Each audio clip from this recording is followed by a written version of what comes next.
lihat video ini, silakan subscribe.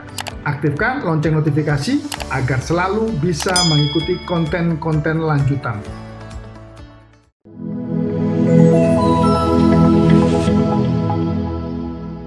Salam bahagia, salam damai, sahabat Sadar Makmur.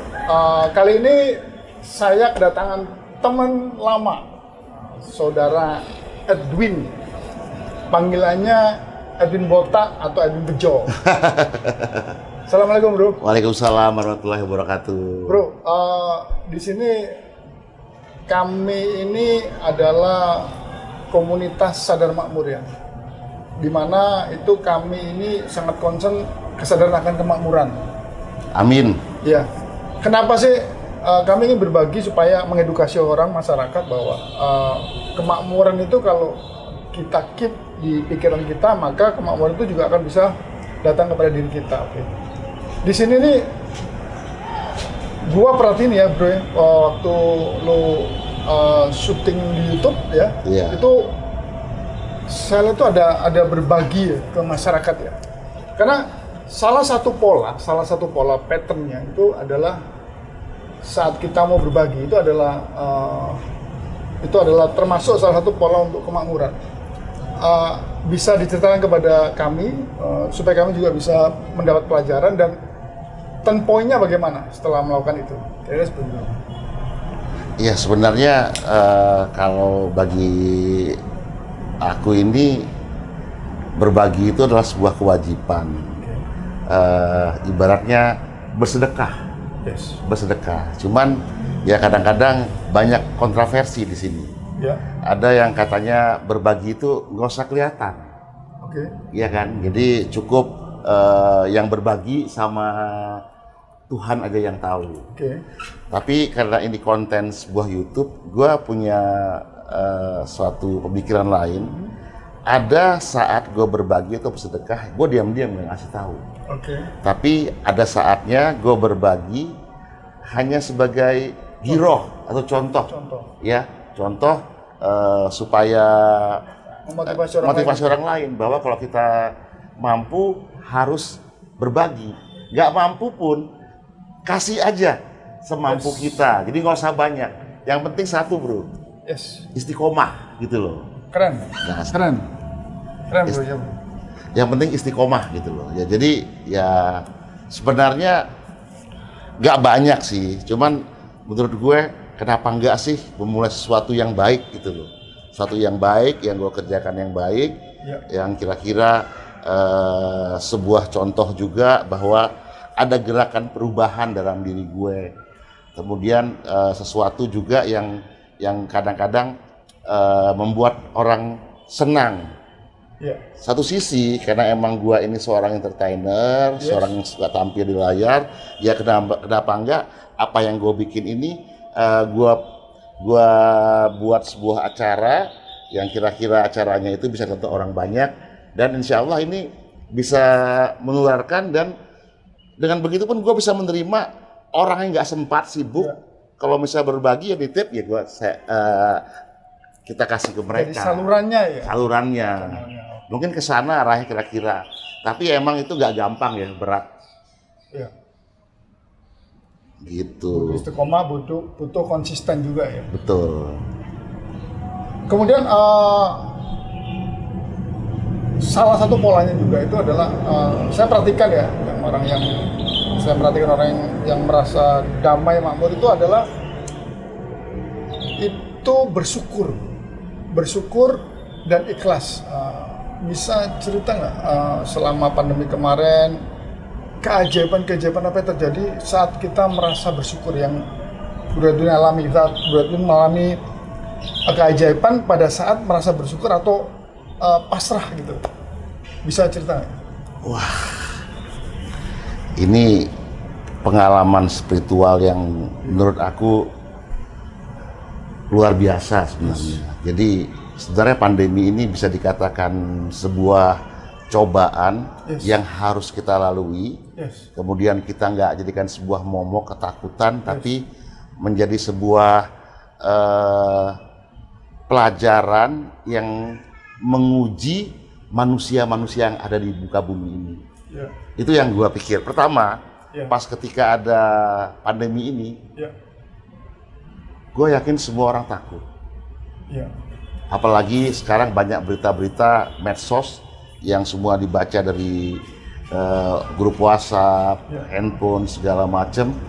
Ini membuat suatu ketakutan. Ya. Sehingga sebagian orang berlomba-lomba untuk mencari bahan pokok ditimbun, ada juga untuk mencari keuntungan karena pandemi ini, menumpuk masker, menumpuk obat-obat vitamin segala macam, sehingga macam-macam kejadian. Tapi kan nggak semua orang punya pemikiran seperti itu. Yes. Nah, gue ini yang ada keluar dalam jiwa gue saat kejadian pandemi itu adalah survive. Survive, ya. Bagaimana gue survive? Karena ini mendadak, gue nggak siap. Dan gue bukan tipe orang karyawan yang ada gaji tiap bulan. Betul. Karena pertama sekali saat diumumkan adanya pandemi ini adalah yang tutup itu tidak boleh ada keramaian. Keramaian, ya. Nah, sedangkan pekerjaan gue, Entertainer, ya? brosur, itu adalah gue itu harus di tempat orang rame. Baru gue bekerja, menghibur orang, membuat sesuatu, syuting atau segala macam. Iya. Tapi semua lockdown, Iya. nggak boleh. Iya. Wah, gue pikir hancur ini, bahaya, ketakutan yang ada. Iya. Nah, tapi gue nggak tahu, satu sisi, gue tetap kan sudah menjalankan hijrah. Iya. Gue nggak boleh yang namanya ketakutan. Gue harus satu keyakinan gue bahwa kita ini punya Tuhan, Betul. punya Allah. Iya. Bahkan dibilang dulu, Allah tuh nggak mungkin menyengsarakan umatnya, bahkan makhluk ciptaannya sendiri. Ibarat kata nih ya bro, mungkin semua juga udah tahu ya pemirsa saudara makmur ini, burung pagi-pagi terbang meninggalkan anaknya. Iya. Dia nggak tahu arahnya kemana, langit luas banget ini. Iya. Dia terbang arah nggak tahu ke barat, utara, selatan atau timur, tapi dia pulang membawa makanan untuk anaknya. Betul. Anaknya bisa hidup, ya kan? Dia cari tempat yang tinggi biar nggak dimangsa sama pemangsa yang lain. Betul. Anaknya bisa terbang lagi. Iya. Nah, jadi gua pikir kenapa gua takut akan hal Iya. itu. Nah, akhirnya tapi satu hal nih yang gua juga perlu bilang. Iya. Jangan hanya melihat itu kita diem aja. Gua berusaha, bro. Betul. Berusaha, gua tiba-tiba ada orang lagi suntuk buat konten YouTube, ngajak gua dibayar. Ada tuh. Ada ya. Ketemu aja. Karena dia mungkin Win buat YouTube dong. Jadilah kopi Edun Underground. Oh, ada tuh YouTube-nya dulu. Wah, gue buat itu, gue acting. Jadi gue ada kegiatan sifatnya di dalam kantornya. Terus tiba-tiba yang sangat gue ketakutan dulu juga adalah ketika warung gue mendadak karyawan gue kabur semua. Oke, brother. Jadi gini, memang pada saat orang itu di kondisi survival mode ya, itu kebanyakan memang memikirkan diri sendiri. Tapi alangkah baiknya kalau kita juga ikut memikirkan orang lain. Dan gue tuh perhatiin di channel YouTube lu tuh juga lu mau berbagi. Tentu sebelum berbagi itu ada apa itu? Rasa syukur dulu. Karena orang itu mau berbagi itu harus mensyukuri dulu yang ada. Dan setelah mensyukuri baru berbagi gitu. Itu yang terjadi kemarin. Itu kan YouTube ini adalah pandemi udah hampir jalan 2 tahun. Yes. Mungkin YouTube baru jalan setelah 1,5 tahun dari pandemi. Oke. Jadi perjalanan panjang banget untuk bisa merasakan kembali lagi seperti kayak dulu gua yang punya penghasilan atau apa. Oke. Karena kemarin tuh ya tadi lu bilang masih jiwa survive, memikirkan diri gue sama anak-anak dan keluarga. Betul. Karena memang keadaannya semua orang masing-masing. Panik ya? Mau ke rumah orang nggak bisa, nggak diterima kita. Iya. Iya kan, mau datang, wah jangan dulu segala macam di luar gitu loh. Ternyata ke rumahnya kita ngomong lewat pagar, gue bingung, sedangkan gue pengen keluar. Tapi disitulah gue sadar bahwa wah ini benar jiwa survive tadi lu bilang dengan diri sendiri. Tapi emang wajar karena virus ini nggak kelihatan bro. Betul. Virus ini nggak kelihatan. Lockdown di mana-mana ya? Mana-mana. Waduh. Tapi disitulah ternyata benar yang tadi kisah seekor burung itu. Yes. Gue ketakutan, tapi gue masih bisa makan. Betul. Masih bisa tidur nyenyak sama keluarga gue. Terus listrik gue ya tidak diputus sama PLN. Betul. Kemudian ada aja rezeki yang gue nggak tahu. dapat. Nah memang satu hal, gua nggak bisa membayar keperluan yang bukan primer, seperti ada tagihan, cicilan segala macam. Itu gua terhambat. Tapi satu hal, gua harus bicara.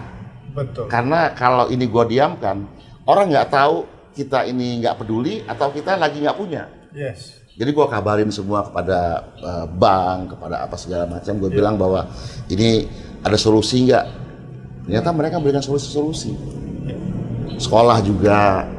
Selama ini gue agak telat bagaimana? Karena anak harus sekolah terus. Listrik harus bayar. Listrik nggak bisa diutang loh.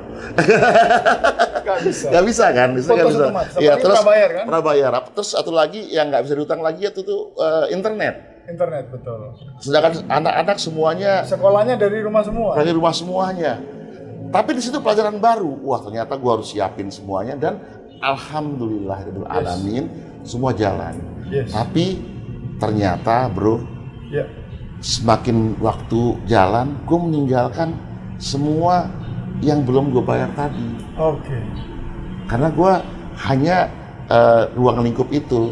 Tapi disitulah gue saatnya gue berdoa, gue minta sama Allah segala macam. Bagaimana ya Allah, aku punya aset cuman sepetak tanah di samping rumahku, ini bisa nggak? Ini ku jual untuk aku lepas dari riba, bayar utang. Aku bisa bayar uang sekolah anakku. Aku harus bisa memasukkan anakku kuliah. 2 orang masuk kuliah. Biaya besar, tapi masukan nggak ada gitu kan. Tapi ya dengan gue percaya kekuatan doa, apalagi saat-saat mustajab, yaitu tahajud malam. Ya disitulah gua itu merasa bahwa Allah tuh sayang sama makhluknya. Saat gua doa, gua minta sungguh-sungguh, gua curhat sama dia, gua minta. Pas selesai gua tahajud, gua subuh tidur, bangun tidur itu gua dijawab langsung dengan telepon. Mas Edwin, saya mau beli tanahnya. Oke. Keren ya. Jadi, wah ini saya bersyukur alhamdulillah ya Allah, ternyata memang benar. Kita harus berdoa, harus minta, harus merengek-rengek. Dia buktikan saat-saat yang kita genting seperti ini. Dan alhamdulillah, walaupun gagal pertama, transaksinya gagal. Karena mungkin pada saat itu orang menganggap semua barang harga pandemi. Betul, minta diskon ya. Minta diskon, kadang-kadang dia habis-habisan. Saya nggak tahu diskon atau menekan ya. Tapi semua orang jual mobil, jual apa, semua bilang harga COVID istilahnya. Lepas aset, harga COVID. Tapi ternyata nggak berhasil. Dan itu nggak berhasil, satu lagi nih buat pemirsa ini. Ini ada rahasia Allah yang kita nggak tahu. Misteri, rahasia. Kenapa? Gue sampai... Kalau ada yang mau beli, kenapa batal, kenapa gagal? Padahal aku udah relakan, ikhlaskan, itu kejual dengan harga yang 50% diskonnya gitu. Tapi kenapa dilepas, kenapa nggak jadi? Tapi dari situ, tambah lagi lah tingkat mental gue, satu step lagi. Di situ baru gue mulai yang namanya, gue harus pasrah, gue berserah diri, semua urusan gue serahkan sama Allah. Gue tidak mau berharap sama manusia, gue hanya berharap sama Allah Tuhan. Gue nggak mau minta sama manusia, gue minta sama Allah. Emang dia akan tunjukkan siapa orang nanti, itu semua rahasianya. Tetap positive thinking ya? Positive thinking, gue nggak mau marah. Gak sampai 1 bulan, gue kenalan orang, tiba-tiba ada yang datang, ada yang kenalin, dia lihat. Ya jadi selama gua down itu ternyata satu lagi nih, gua harus balik ceritanya begini ya. Allah tuh gak menunjukkan aib-aib gua yang gua jadi orang yang susah atau apa.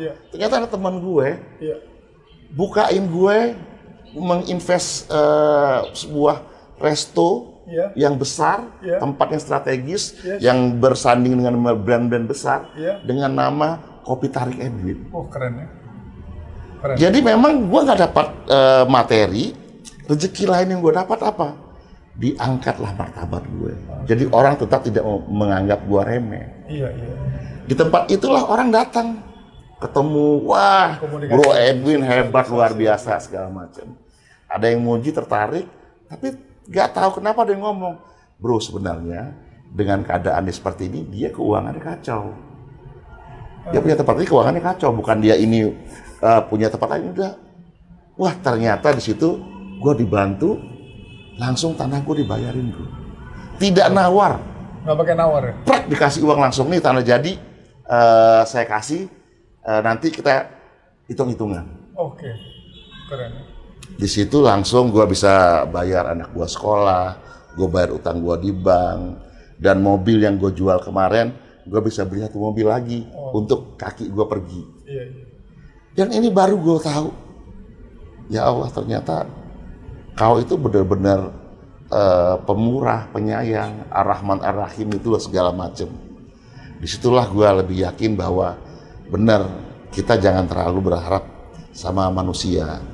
Boleh kita itu berharap, kan jangan terlalu berharap karena datangnya kecewa. Betul. Contohnya nih bro, gue hanya gue nggak tahu. Iya. Kalau gue minta, taruhlah sama abang gue, Yes. yang abang dekat kandung. Iya. Paling dia bisa menolong gue 10 kali atau 5 kali. Betul. Atau teman 3 kali. Setelah itu apa dia bilang? Ayo dong bro, usaha, Iya. jangan minta mulu. Itu kan manusia sama manusia. Karena sama-sama survival semua itu. Iya kan, kau usaha dong, jangan minta sama aku mulu, aku juga butuh. Iya, sama-sama. Kondisi Tapi kalau kita minta sama Allah, maha kaya itu. maha kaya. Betul.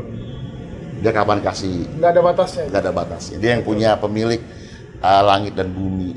Ya akhirnya disitulah gue tergerak untuk bikin konten YouTube. Walaupun gue kadang pas-pasan, gue kasih sedikit. Ada berbaginya lah, ada berbaginya. Ya minimal gue bersyukur, berterima kasih apa yang sudah gue dapatkan.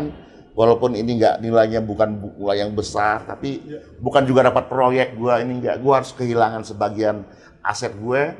Tapi minimal gue bisa menutupin yang kemarin ketinggalan selama hampir 2 tahun. Yang gue bersabar. Singkat cerita seperti itu. Walaupun setelah itu gue kembali ke nol lagi, tapi gue tidak punya beban hutang dan segala macam. Jadi lepas bebannya sekarang gue bekerja lagi, coba lagi untuk menghidupi keluarga gue tanpa harus bayar cicilan. Betul, setuju sekali.